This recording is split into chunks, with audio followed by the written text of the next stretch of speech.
बघा मित्रांनो, जर आपल्याला ए अधिक बी कंसाचा वर्ग हे दिला असेल तर आपण त्याचा विस्तार लिहितो ए वर्ग अधिक 2ab अधिक b चा वर्ग. परंतु असं पाठ न करता असं जर पाठ केलं, पहिल्या पदाचा वर्ग अधिक दोन्ही पदाचा गुणाकार त्याची दुप्पट अधिक दुसऱ्या पदाचा वर्ग.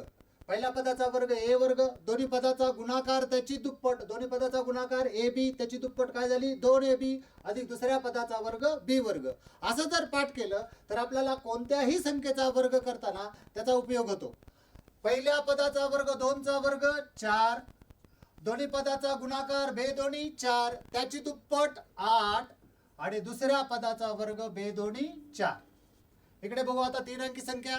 पहिल्या पदाचा वर्ग 2 चा वर्ग किती लिहिला मी 4, दोन्ही पदाचा गुणाकार आता दोन पद कोणते 21 आणि 2 त्याचा गुणाकार 21 दोन्ही 42 त्याची दुप्पट 84, 84 ला 4 हातच्याले 8 दुसऱ्या पदाचा वर्ग 21 चा वर्ग किती 441, 441 आणि 8 किती झालं 449 म्हणजे 212 चा वर्ग किती आला 44,944.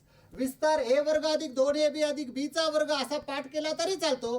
परंतु जर आपण पहिल्या पदाचा वर्ग अधिक दोन्ही पदाचा गुणाकार त्याची दुप्पट अधिक दुसऱ्या पदाचा वर्ग असा जर पाठ केला तर आपल्याला 2 अंकी 3 अंकी कोणत्याही संख्येचे वर्ग काढता येतात.